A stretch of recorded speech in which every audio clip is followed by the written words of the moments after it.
Lisa M. I've heard many/most ex-Scientologists claim that Scientologists are basically good-hearted, kind people who got into the cult for altruistic reasons. How exactly do those traits manifest themselves then? From what I've seen, Scientologists are neither kind nor helpful to friends and family who are ill, depressed, struggling with addiction, in financial difficulties, failing at work, etc. People in those states can negatively affect them, as does associating with anyone who is low on the tone scale. Besides, the person who is ill or troubled pulled it in themselves. They're degraded beings or potential trouble sources and to be avoided. I don't see how that attitude could possibly result in Scientologists being kind people. That to me means being thoughtful and emotionally generous to all, not just those who agree with and abide by one's own beliefs. As for altruism, most practicing Scientologists don't seem to take any direct actions, aside from auditing to improve the world. Working at one of the front groups doesn't count. I understand that they deeply believe that holding cans is helpful to the planet, but shouldn't people who have now repudiated the cult and its tech be able to see that it's not? Are you able to give any examples of Scientologists being wonderful people who are caring towards anyone except other Scientologists in good standing?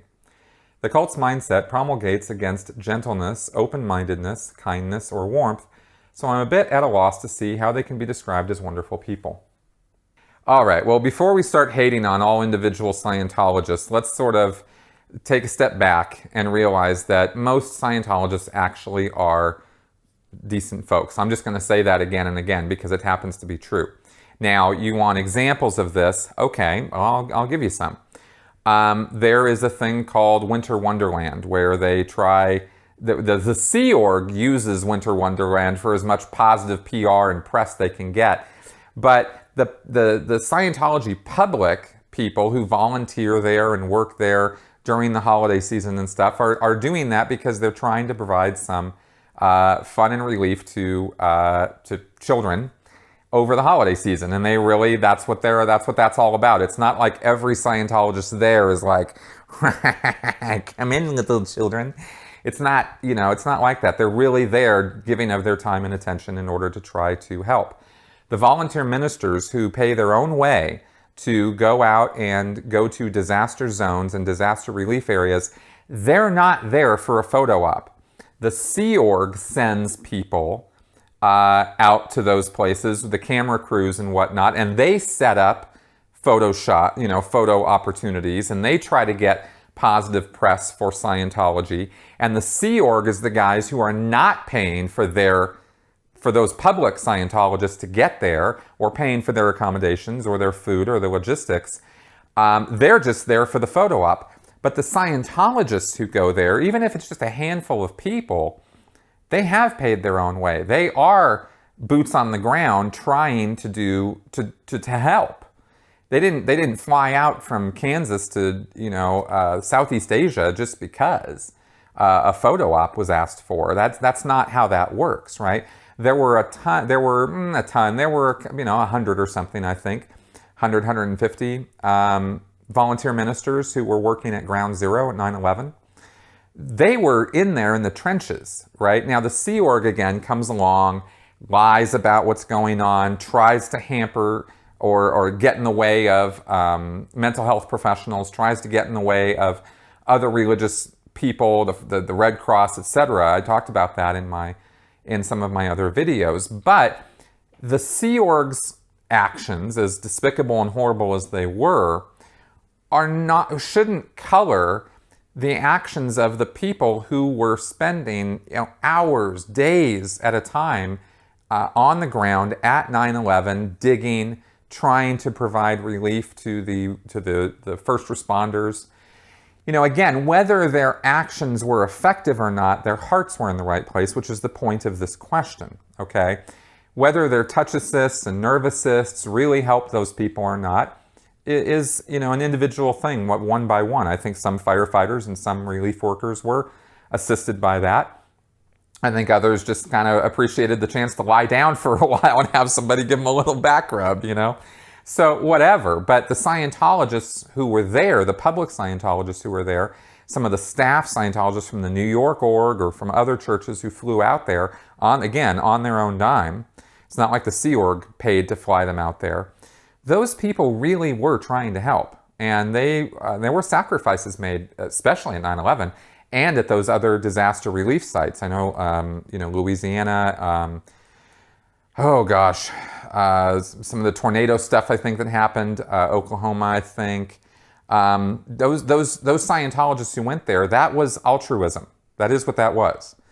And you can't really call it something else, right? Even, they're using Scientology, so you go, well, gee, I really wish you were doing something a little more effective, or weren't, promoting Scientology while you were doing what you're doing. But at least they were in there pitching, There are food drives, and there are, when you get down to the individual churches, you will get some food or charity drives that occur, right? I've made the point Scientology ain't no charity. And when I say that, I'm referring to the organizational structure of Scientology and the Sea Org, and the churches of Scientology do not do, overt charity work. They don't feed the homeless. They don't shelter the homeless. They don't, go out and they do cleanups and stuff, right? But those cleanups and those kind of charity drives and stuff get done by individual Scientologists. I hope I'm differentiating this enough to make it clear. David Miscavige doesn't order that stuff to get done. Okay, he could care less. The Sea Org doesn't order that stuff to get done. They could care less, unless it's going to give them some photo ops or some PR value. But the individual Scientologists who work or who are just public Scientologists who come and donate food, donate clothes, go out and do street cleanups, they're really trying to help their community, their area, other people. So there is some work that gets done. There's also volunteering that gets done at literacy projects. There was a literacy project in Hollywood and in other places that's been duplicated, where they try to teach kids to read and stuff. And again, maybe misguided with an overstress on dictionaries and the little demo kits and stuff, but they are volunteering their time to do that. Now, that work is minimal. It exists, it happens, so I'm talking about it, but it's minimal compared to the amount of work that they could be doing, except, like you said in your question, they have this idea that, going in session and doing their auditing and is itself an action that's supposed to be, helping the world and helping other people out. Completely delusional, to be honest, but but they do believe that they are helping and doing that. That is a sincere, honest belief. So while I will knock the validity of it, because it's pseudoscientific nonsense and spiritual nonsense and it's delusional thinking, I'll knock that all day long. But I won't knock their honest, heartfelt belief that what they're doing is helping other people, because that is what they believe. And they believe it because L. Ron Hubbard and Scientology say that. So, they believe all kinds of things. So they believe that, and that's where their hearts go in terms of putting their time and attention and effort into something to try to help the world out. Now, all that being said, when it comes to you said the work in the front groups doesn't matter, and I take exception to that in your question, because I think that the work that gets done in those front groups with the drug rehab and the criminal rehab and that's that work that gets done on the ground with the criminals or with the illiterate people or with the people who need tutoring or the people who need help getting off the drugs. As misguided, again, as they are with using the technology of Scientology, the effort of all of those people, I knew Scientologists who spent hours and hours and hours every week, right? Not 2 or 3, I'm talking about 20 or 30,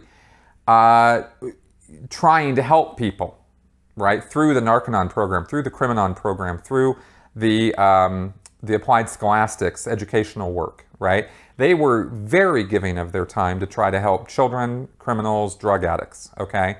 And you can kick them for being misguided, but I don't think you can kick them for being insincere. So I think I've made that point, probably overmade it, but that is my answer to this, the why we ex-members will look at individual Scientologists and go, Yeah, not really bad people.